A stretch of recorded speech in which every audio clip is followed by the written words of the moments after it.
Hey everybody, welcome to today's video. It is a gorgeous, almost 80 degrees here in Charlotte today. Yep. And the garden is looking pretty. We have our fresh compost all over everything, and all of our plants are starting to peek out of the garden, and that means it's time to feed them. So we are going to be fertilizing the entire garden today. We're going to leave no plant unfertilized, and it's going to be a lot of fun. So we wanted to share a little bit more of in-depth about how we fertilize here in our garden because it's been a long time since we've done that. Yeah. So before we walk through all of our Espoma tones here, we want to talk a little bit about why plants even need fertilizer. So in a perfect world, the soil would give our plants everything that they need. But in most home gardens, especially places like ours where we have a lot of perennials, a lot of flowering shrubs, the plants actually take nutrients from the soil, and over time the soil is depleted of those nutrients. They're tired. Yes, so every year we've got to come in and add back in, and sometimes we even do it twice a year, depending on the plant. So it's really important to add that fertilizer every year at a minimum for your plants to get that optimal performance, especially if they are a heavy blooming plant. Yeah, so what's the difference between all of these fertilizers that we're gonna use today? Well, I'm gonna tell you. So let's start here with Holly-Tone. So Holly-Tone is perfect for acid-loving plants. So think rhododendrons, hydrangeas. So we're gonna go through a lot of this today because we've got a lot of hydrangeas in our garden. Yeah. And so they're gonna use up a lot of this. And what we found with using Holly-Tone, especially on the hydrangeas, is that it really gives the leaves that dark green color that just makes the blooms even pop that much more. Yep. On top of that, on our mop head hydrangeas and our lace cap hydrangeas, we're going to be adding soil acidifier.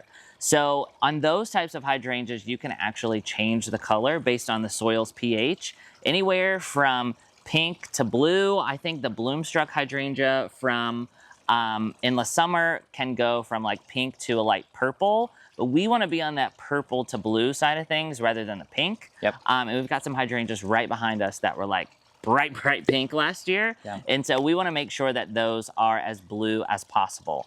And these two actually work really well together. The Holly-Tone is going to give you that long, slow feed over a period of time, and it is going to help acidify the soil.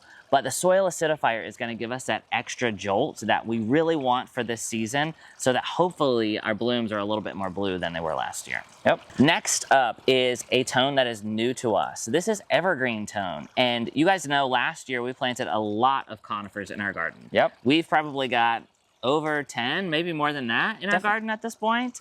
And so we wanted to grab something that was super specific for conifers that's going to give them long, healthy life in our garden. Conifers don't generally need a ton of fertilizer, but we're gonna try the Evergreen-Tone just to make sure that they are loving our hot, humid southern climate. Yes. And give them the best possible scenario for surviving. This will also help them be that deep, deep green color. Yes. And then all the way on the far end in the hot pink bag, we've got Rose-Tone. And this is, of course, for roses. So we're going to be using this on all of our roses. You can use it on shrub roses, ramble roses, climbing roses, you name it.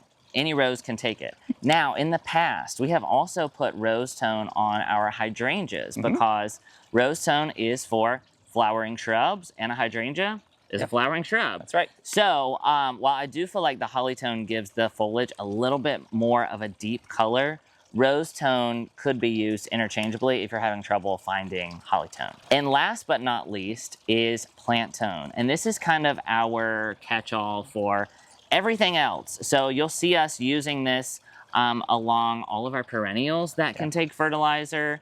I think I used them on the arborvitaes a lot last year. I think I did that twice, and they really kind of shot up in growth, and they were really dark green color. And so if you're having trouble finding something specific, typically you can't go wrong with Plant-Tone.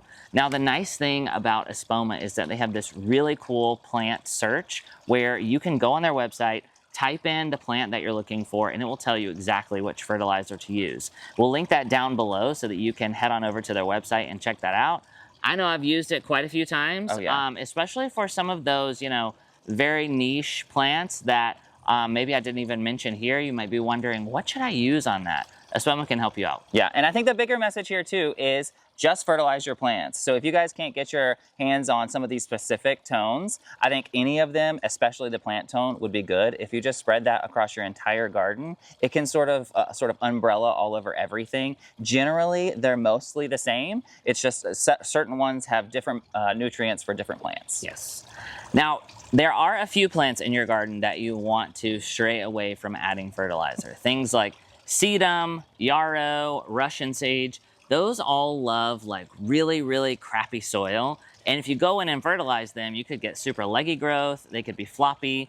And so you'll notice today throughout the garden, we won't be fertilizing any of those. So the nice thing about the Espoma fertilizers is that they are all organic. So rather than using something synthetic where we're gonna get like a jolt to our plants for maybe the first couple of weeks, and then we'll have to go back and do it again, the organic fertilizer is gonna give us a nice, long, slow feed.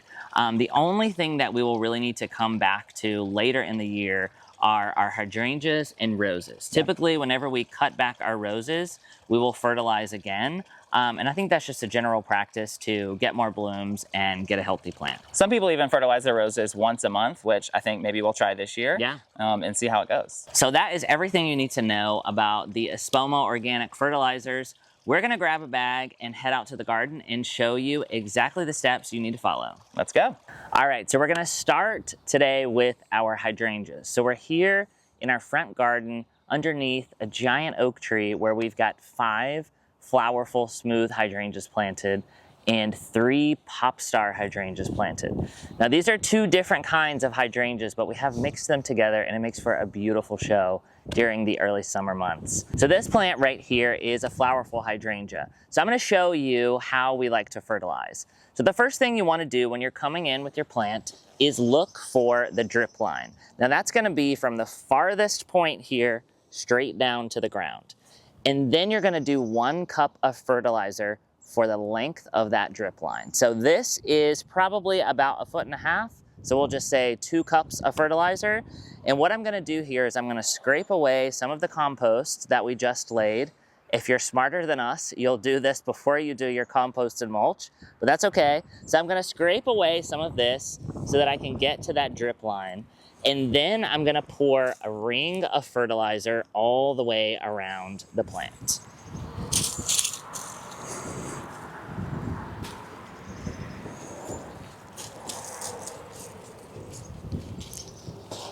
That looks good. Now I've got a scoop here. Since this is organic fertilizer, we can be a little bit loose with our measurements because typically this is not going to burn your plant like a chemical fertilizer would. So I'm just gonna take this and I'm gonna sprinkle it all the way around. Maybe I'll get another scoop here.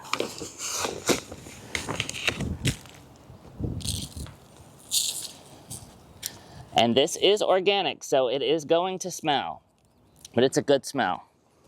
And then the last thing you'll do here is add a little bit of water just to moisten this and get it going into the soil. We're gonna do this for all of our hydrangeas throughout the garden, and then we'll move on to our next bag of fertilizer.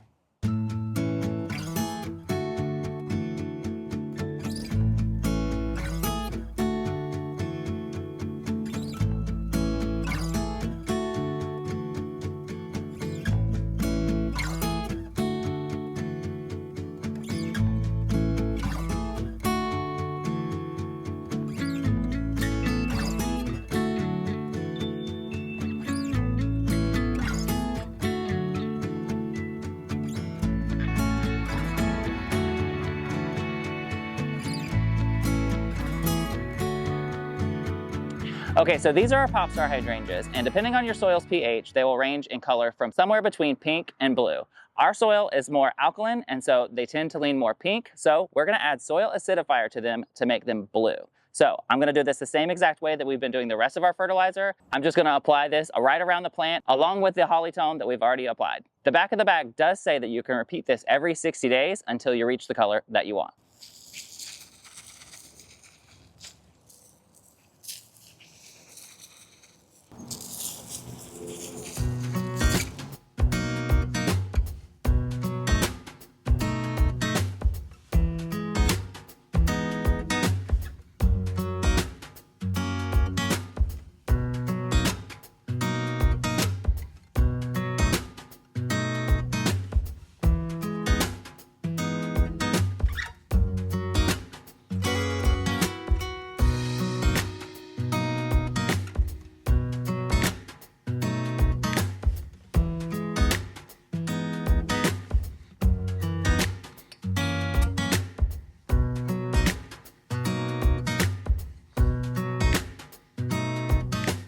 don't know if you'll be able to see this. The soil acidifier looks just like Dippin' Dots. It's giving banana split Dippin' Dots. Don't eat them though.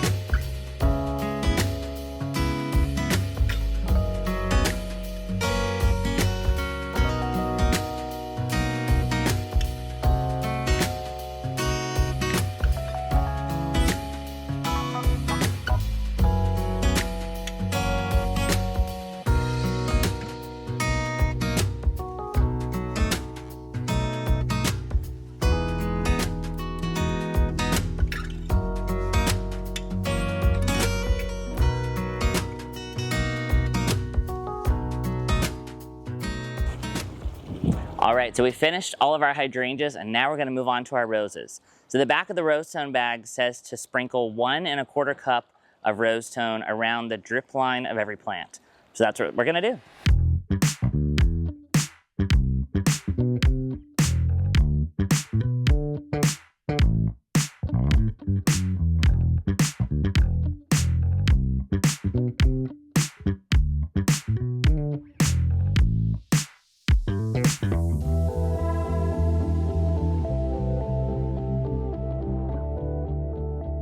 Now right here at the Picket Fence Garden, we have a Claire Austin climbing rose. You might remember we had this one back by the gate as soon as you walk in the entryway garden. And we transplanted it over the winter and I cannot wait to see it bloom right here.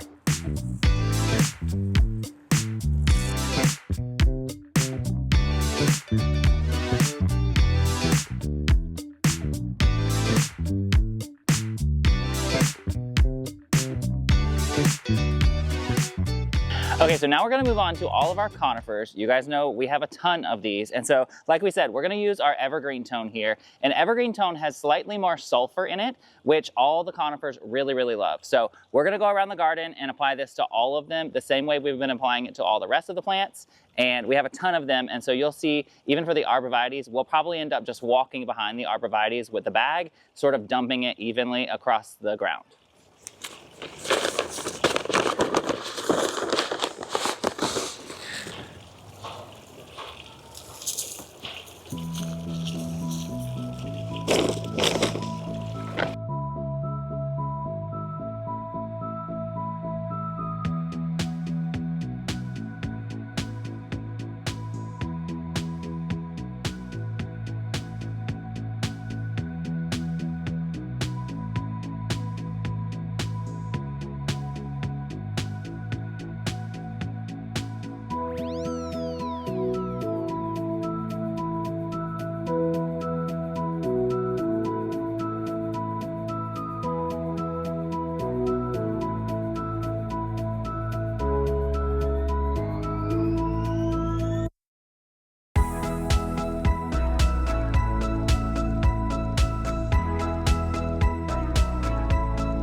All right, the only thing left is Plant-Tone. Now we're not gonna be super precise with this because we've fertilized nearly everything in the garden at this point. And so now we're just going back to do perennials and other shrubs that maybe we didn't get to at first. But we are gonna make sure that we don't get things like sedum and yarrow because those will not do well with fertilizer. So this is it.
guys, so the entire garden is fertilized, and there's just something about the smell of fresh fertilizer in the spring. I don't think I'll ever smell the same, to be honest. You've got it all over you. It's just like every time you pour it, it's just like a dust cloud. Yes, but it's so nice. It's honestly so fun just to see everything in the garden and sort of inspect everything. Since we fertilized every single plant, now we've seen every single plant, and good things are on the way. Yeah, I mean, maybe there's a couple plants that it's going to be iffy on if they're coming back or not, but for the most part, it's looking really nice, and everything is starting to wake up. We can't wait to show you guys. So we're going to get all the fertilizer watered in here just to help it start to break down into the soil. But thank you so much for following along today. Hopefully you feel excited for spring. Hopefully you learned a little bit about fertilizer, maybe something you didn't know. And I think that's going to do it for today's video. Be sure that you guys like this video and subscribe to our channel. And from our garden to yours, we'll see you soon. Bye, guys.